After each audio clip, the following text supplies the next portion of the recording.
In this episode of the Range Minded Podcast, we're going to talk a little bit about McDonald versus Chicago, which is an awesome pro 2A ruling from the Supreme Court. We're going to go through that.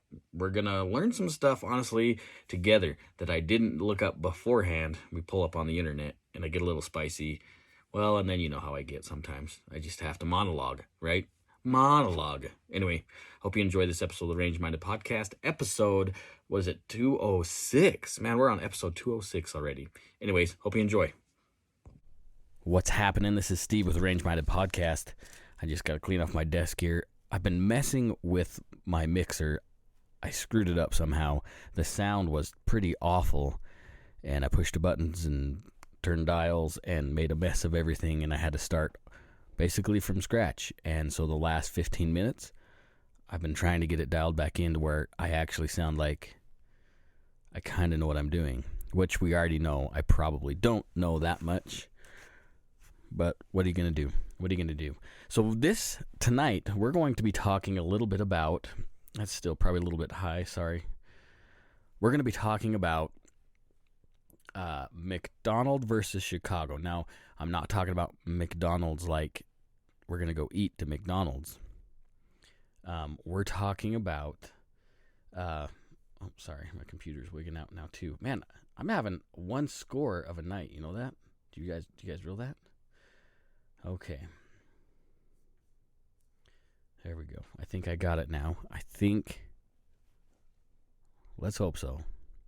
All right, back to McDonald versus Chicago. So this was before Heller in the city of Chicago, and then another city, a suburb of Chicago. Oh, better look it up here because I have it printed off.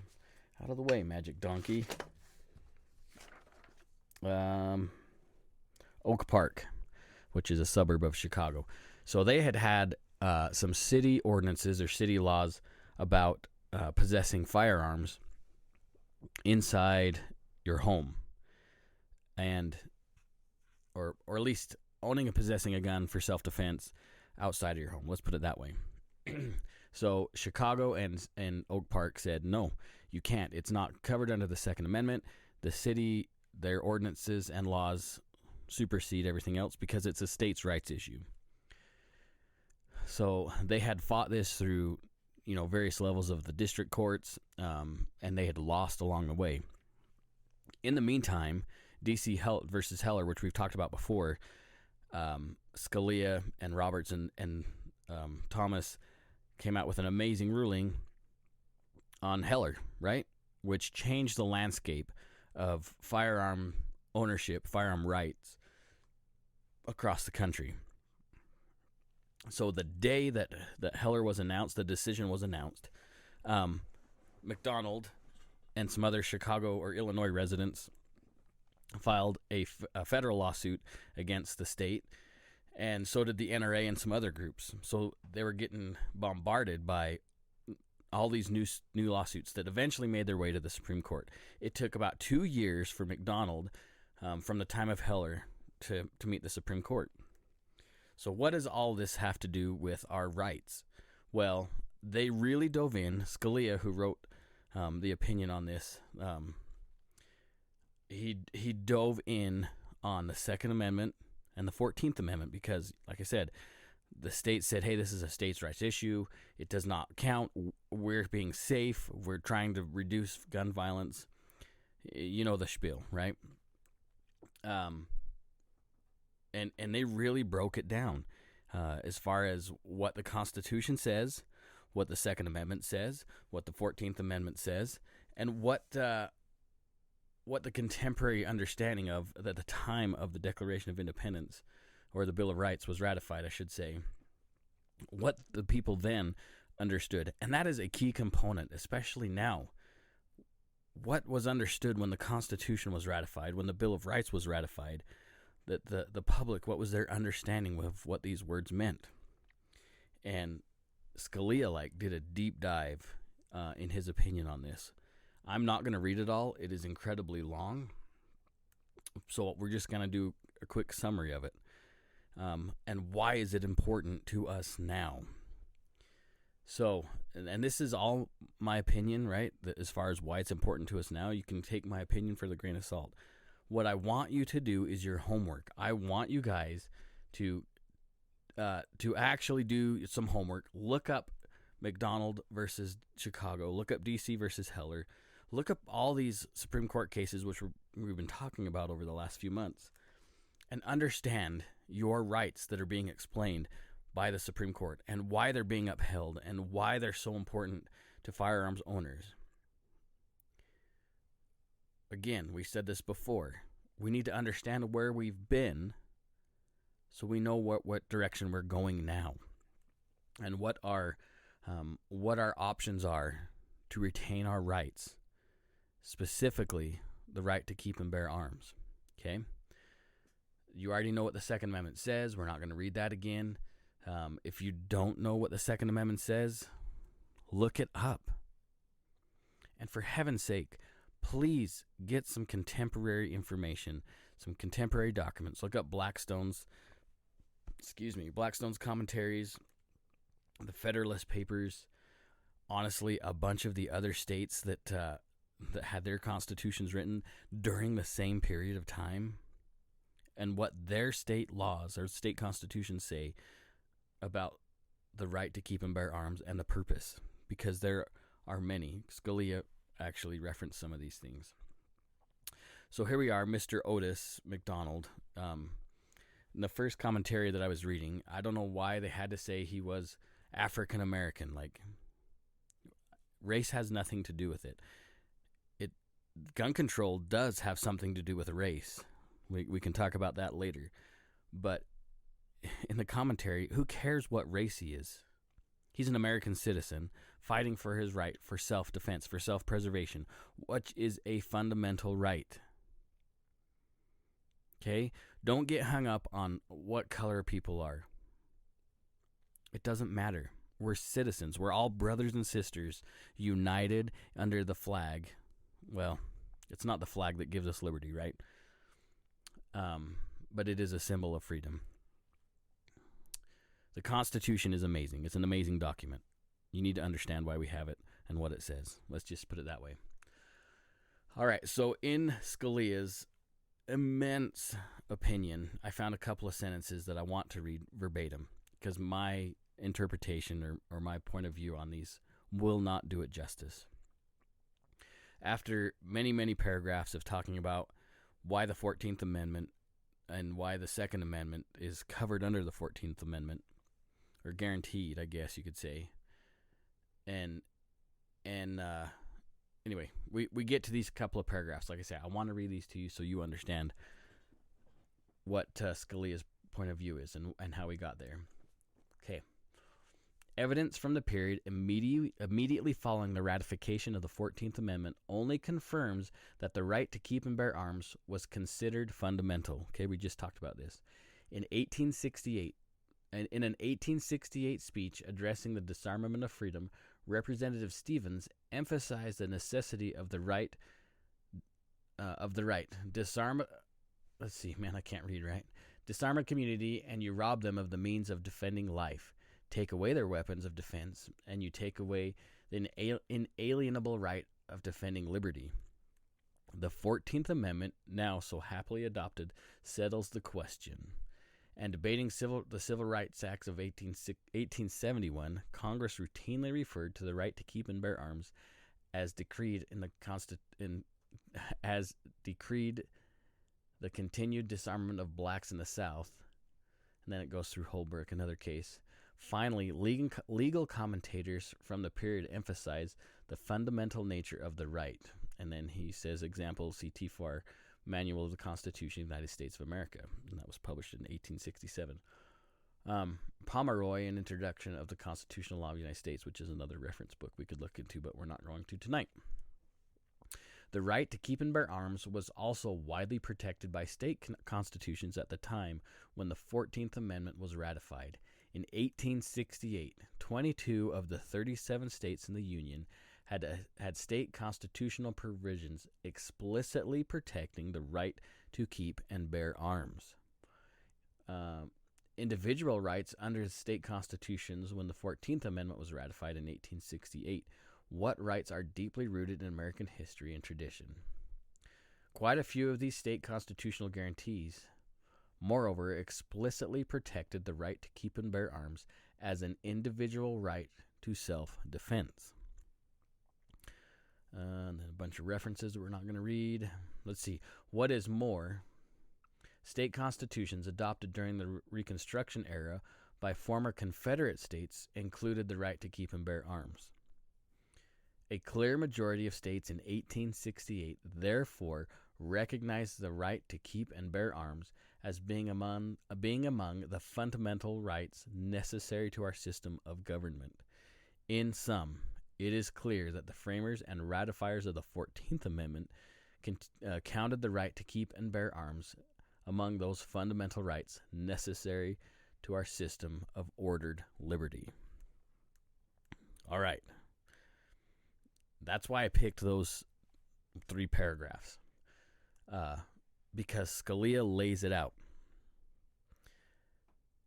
Your right to defend yourself, your right to keep and bear arms, not being part of a federal or state militia, your individual right to keep and bear arms was granted under the Constitution and into the Bill of Rights and is covered under the 14th Amendment as a fundamental individual right, not a collective right, not a collective privilege like what they're trying to tell us now, and they think they can take our rights away. No, it is a fundamental individual right. Why is it important that you understand this? It's easy to see. Look at what's going on everywhere. Even in Chicago, man. Chicago's been handed their lunch more than one time. But they keep saying, no, we got to take the guns off the street. No, it's too violent. And they use these, well, if we can save one child, it would be worth it. How about you enforce the 20,000 firearm laws that exist in this country at the state, city, state, and federal level? There's over 20,000 firearms laws. How about we execute those laws? We punish the lawbreakers. We put evil people in prisons, and if they've murdered, we don't let them out unless it's in a box. Our rights have been continually both under attack and consistently proven as fundamental. Please look up McDonald versus Chicago. Read through all the opinions. I know it's a lot of reading, and I'm not an eloquent reader, so you don't want me to read them to you, because you won't go to sleep because you'll be annoyed, right? That's why I can't read my kids' bedtime stories. I have to make stories up. Please understand your rights. Understand where they came from. Understand that the Second Amendment has zero to do with hunting. Zero. And has everything to do with your right to protect yourself and your family against any enemy. Okay? The Constitution does not limit our rights. It limits congressional and governmental powers. It's a limitation of the government, not a restriction of the citizens. And our kids aren't learning that, just so you know. If you got kids in high school right now, there's not a lot that they're learning about the Constitution unless you have an awesome private school or you're homeschooling your kids. Okay? We're not going to get into schooling. That's not what this podcast is about. But what we are about is being good stewards of the Second Amendment. And if we're good stewards of the Second Amendment, we're stewards of the Constitution, and we understand it. I need to be better at the Constitution. I remember learning stuff about the Constitution, and it went in one ear and out the other because, it's so old, it's boring. You know, as you're a kid, I get it. But don't keep that mentality as an adult, because we have to teach our kids. or we have to teach other grown-ups about the Constitution. It's craziness. It's absolute craziness what's going on in the world.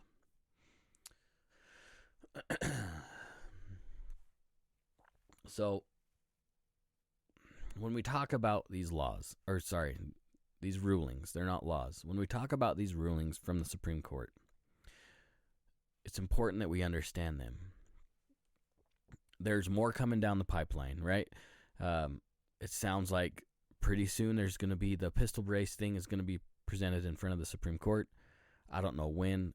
It could be months away. It could be years away. I don't know. But I just know that I've seen little rumblings about it, that it's going to be presented in front of the Supreme Court. Hopefully, the Supreme Court stays under its current makeup, and we see some traction on this. I honestly believe, because how crazy the ATF has been under the direction of the current administration in the White House, I honestly believe that the NFA and the National Firearms Act, and what was the other one? GCA, the Gun Control Act. I think they could be in jeopardy. I really, really do. Steve, you're crazy. How can those things? They've been part of the American psyche for years, right? Since the 40s. That's why I think they're in jeopardy. Because they're no longer relevant. Because we see Heller and Bruin and others like that, McDonald and Caetano, all of these huge puzzle pieces. Bruin was a huge win for the gun community, and so is that EPA ruling where, agencies cannot make law, Congress has to make law, and they had to slap the EPA's hands and say, stay out of it. All these things are a benefit to the gun owner. Now, I know you're going to get on Twitter and you're going to see that hog kid talk about how guns kill more people, whatever. They spew out nonsense. And then they remove pure data off the internet to try and dissuade our arguments. Firearms are used thousands of times a day in defense of life. The CDC did a study somewhere. I have a copy of that on a stick drive somewhere because I kept all this information. I hope, anyways. I'm pretty sure I did. The CDC did a study trying to prove that was wrong. John Lott did a huge study on it. Actually, I guess CDC did it first, and John Lott's like, that can't be right. And he found more uses of defensive gun use. Thousands of times a day. 3-4 million, was it? On the high end, it was 3 million times annually. But they don't want you to know that. All they want to say is 2023, we've had whatever. Let's look it up. As of today, the date is the 23rd of February. Let's look up how many mass shootings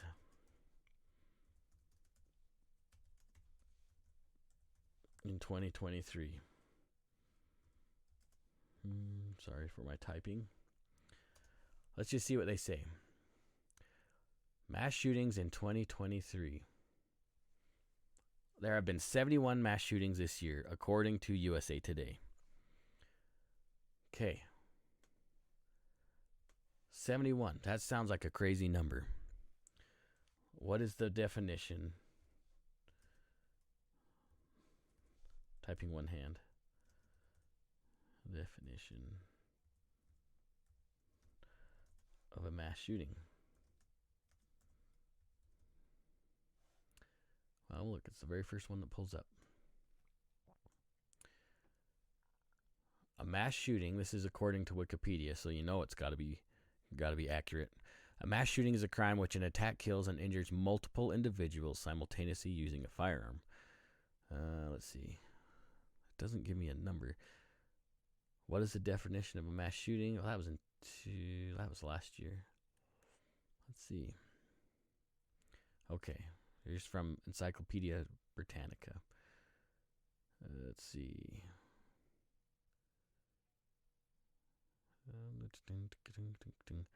Oh, wow, they've changed the definition again since I've read it. Holy cow. No wonder we're seeing so many mass shootings. According to Britannica, mass shootings, also called active shooter incident, as defined in the United States by the FBI, an event on which one or more individuals are actively engaged in killing or attempting to kill people. Let's see. In 2012, it was 3 or more killed in an incident. Now, it's when one person is somewhere in a crowd and shoots a gun in a violent manner. Let me read that again. So maybe I didn't understand that right. Excuse me, I've had a stuffy nose the last 2 weeks. A mass shooting, also called an active shooter incident, is defined by the U.S. Federal Bureau of Investigation, an event in which one or more individuals are actively engaging in killing or attempting to kill people in a populated area. Now you wonder why we have 75 mass shooting events. What are they putting into that calculation? That means every gang shooting in the United States is technically a mass shooting. Do you think they're padding their argument a little bit?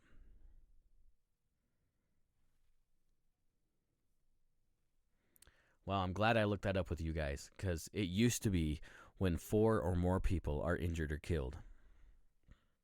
Now it's in a populated area. Interesting, isn't it? Interesting.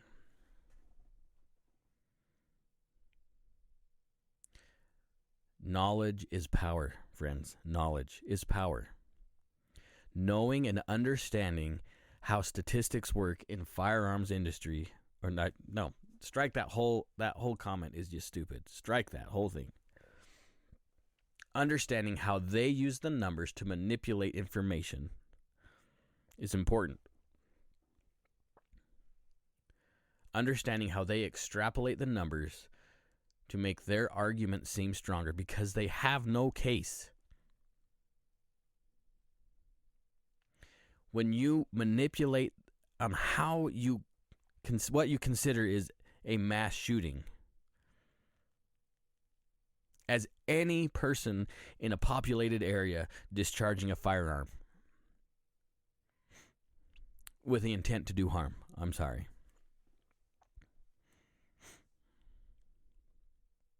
There's a reason why 2023 has more mass shootings than any other year. It's because they're putting in everything they can consider, anything to make you feel scared and to turn in your firearms. It's a lie. That just boiled my butter right there. Holy cow.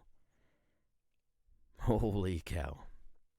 It's unbelievable. Unbelievable.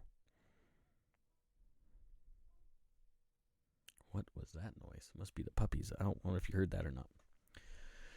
Whew. It's time to calm down a little bit.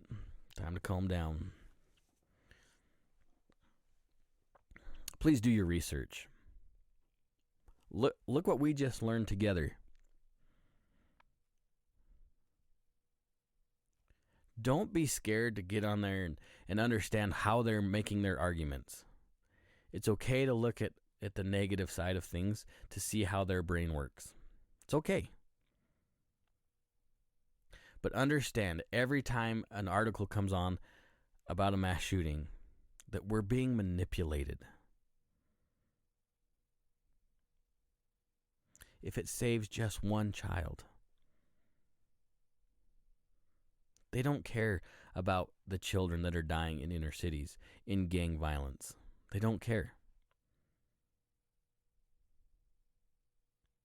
If Chicago cared about all the inner city violence, they wouldn't be taking guns away from innocent people. Taking guns off the street isn't going to help because the bad guys are going to get them. They already have them. And they're going to find ways to get them. And punishing law-abiding citizens, like Mr. McDonald's case here, where they tried to take his right away from him, his personal protection plan, if you want to say it that way. They tried to take it from him and say, no, you can't have a gun. You can't. It's scary and dangerous, and you don't know how to use it. You can't have it. That's the same thing all of us are being told every time there's some kind of a shooting event, a mass murder.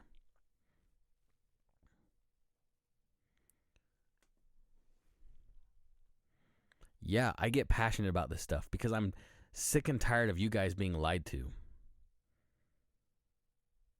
I'm tired of it. They manipulate the statistics in a way that proves them right? And don't even try to tell me I don't know what it's like and I don't understand. There was a shooting at my kid's school. And I can tell you, I've never felt so helpless in my life when I couldn't get a hold of my kids. So don't tell me I don't understand what it's like. David Hogg, don't you effing tell me I don't know what it's like.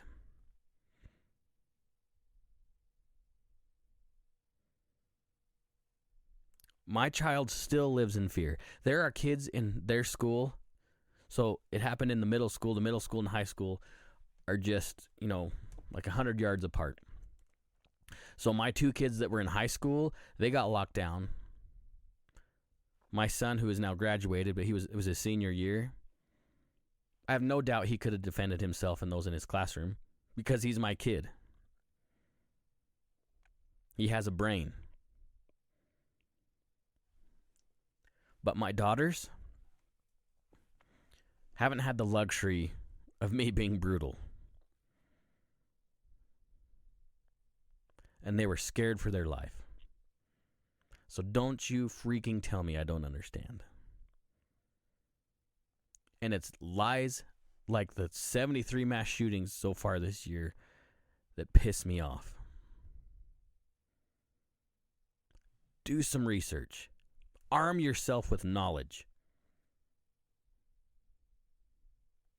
Understand why they lie to you all the time. There's got to be a reason why they're continually lying to us. Use your brain.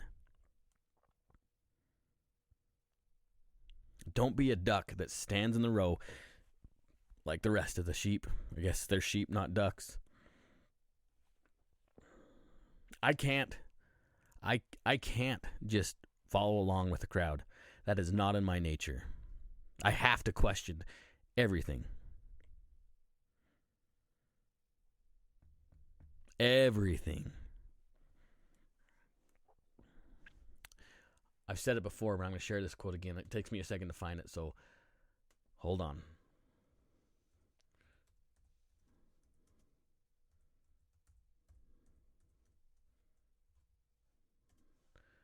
It's going to take me a second.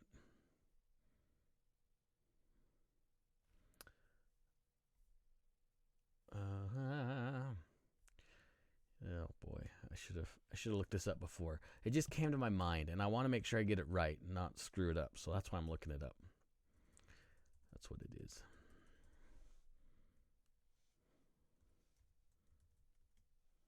Question with boldness. This is such a great quote. It's by Thomas Jefferson. You guys ready for a truth bomb? Question with boldness, even the existence of God, because if there be one, he must more approve of the homage of reason than the blindfolded fear. Question everything. Now you think, Steve, you believe in God. Why would you question him? Because that's where your faith comes from. Put it to the test so you can receive an experience and yep, there's absolutely a God. Oh man, there's actually more to that quote.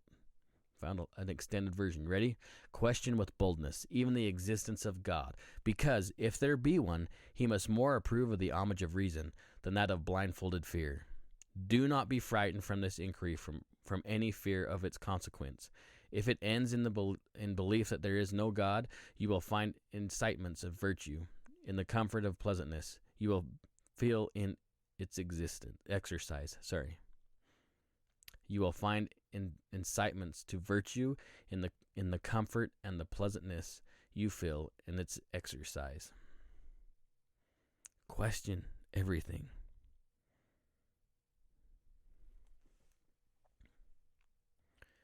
As you learn, as you do research, as you dig into all these rulings, maybe you don't like my voice, maybe you don't like my opinion, that's fine.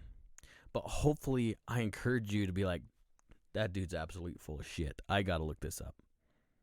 Don't believe me, but just go look it up. You won't be able to find the CDC stuff anymore. That's gone. It's scrubbed. I don't know. I haven't looked. Maybe they put it back up, but I doubt it.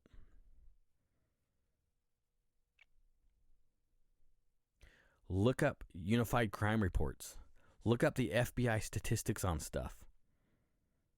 You're going to find that more people die by hammers and fists than by firearms. That 0.02% of all gun fatalities are with rifles of any kind. Of any kind, not AR-15s, of rifles of any kind. So that means any kind of death that is caused by an AR-15 is so minute it doesn't even matter.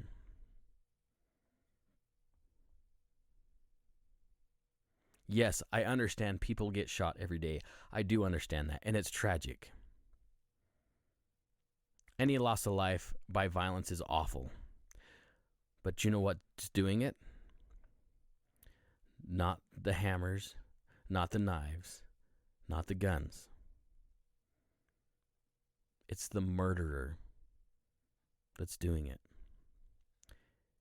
It's the violent intent of the individual that uses whatever tool at his disposal. Do you guys remember Timothy McVeigh? He blew up a whole giant government building in Oklahoma with a truck full of fertilizer. It has nothing to do with a tool. It is the tool using it. Now, we can choose to be what kind of individual we want to be. We can be the individual that understands violence but doesn't use it unless in defense. Or we can be the individual that hates and hunts. Not, you know what I mean, not hunting deer, but is carnal and awful and evil and wants to hurt other people. But to balance that out, there has to be good people, good men and women with honest hearts and an understanding and a knowledge, not just of firearms use, but of peace and balance. There has to be a balance in everything, right? You have to know violence and know how awful it is to not want to use it. It's the coward that has to use violence to express himself. It's a coward. Don't be a coward. I don't know if you read the Bible or not. I've been trying to. I haven't been very good at it lately. But even the Savior himself said, be the shining light on the hill, right? In the Sermon on the Mount. You guys remember that? Be somebody that other people seek to, that can see in darkness. They can see your light.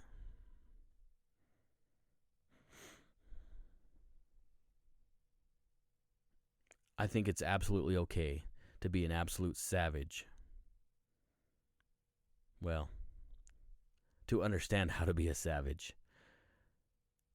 To understand violence in a way that nobody will want to mess with you.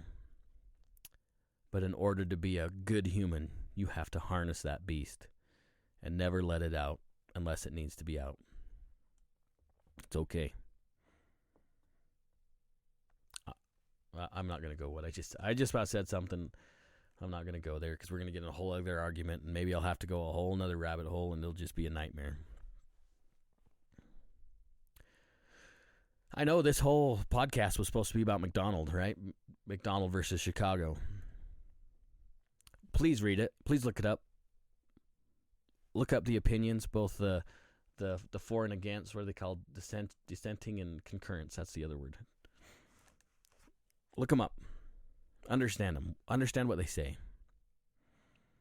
The next one we're going to be talking about, the next podcast, a couple podcasts down the pike, is going to be Caetano versus Massachusetts. And that is actually another interesting case. See that? More papers. We learned a lot of things about self-defense in Caetano. Okay?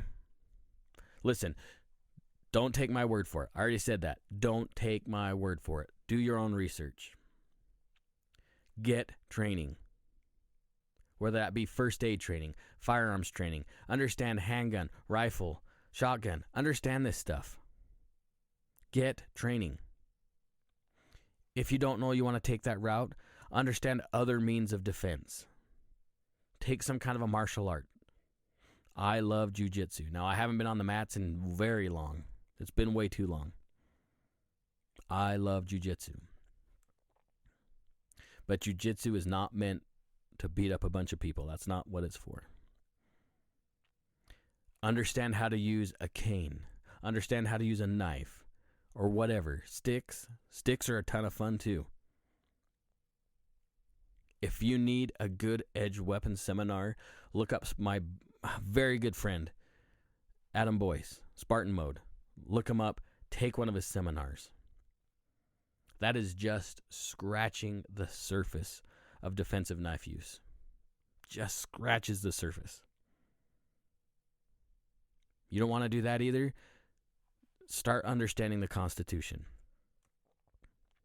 There's some amazing resources for that. Man, excuse me. Even my belly wants to get on a rant. Don't be complacent. Don't be the sheep. Don't just believe everything you hear on YouTube, on Facebook, on Instagram, whatever, in the news. Don't just say, oh man, we're screwed. We're not screwed. We have tons of Supreme Court rulings to show that we're not screwed. Be of good cheer. It's not going to be an easy road for gun owners. I'm not going to pretend and sugarcoat it. Hey, this NFA is going to get over and it's going to be awesome. I'm not going to say that.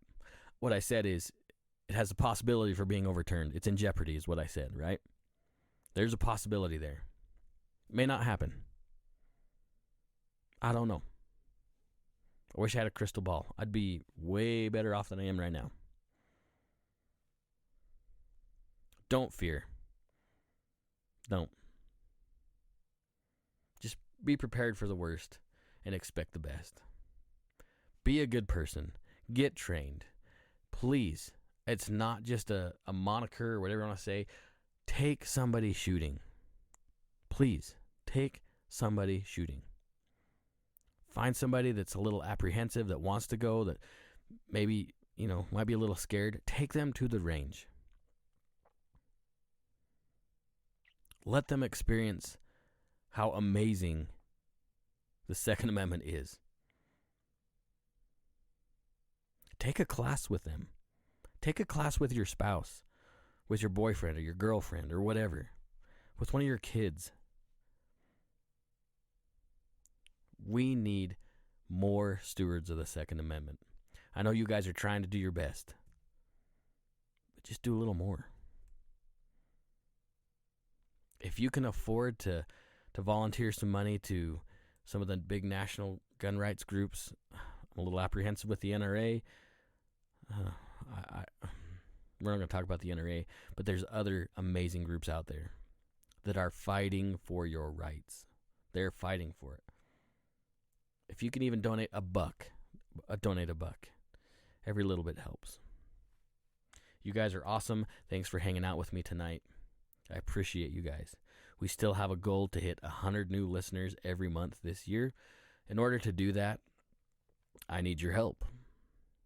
We need your help. Nick's still part of the show. We need your help. If you listen to us on iTunes or whatever platform you listen to us on, give us a review. If you see this on YouTube, or I'm going to try and get it on Rumble. I've still struggled with getting stuff on Rumble for some reason. Comment. Share. Because it's people like you that help my voice and others like me reach out. I know I'm not for everybody. I understand that, and I get it. My feelings don't get hurt. But hopefully there's something I said today or in some of our other shows that make you think, damn, it's awesome. Please give us a review. Share us with your friends. I really want to hit, again, just because Nick isn't here physically with me, he's in Boise, we really want our voices to get out there, and we want your help. Please help us. Please. Okay? We want to hit that goal. Good things are always on its way. Remember, like, wintertime, right now it's cold and awful in southeast Idaho. But winter ends and spring begins. Catch that metaphor? Winter ends and spring begins. There's always something to look forward to. Anyways, guys, appreciate you. Be safe. Take somebody shooting. Later.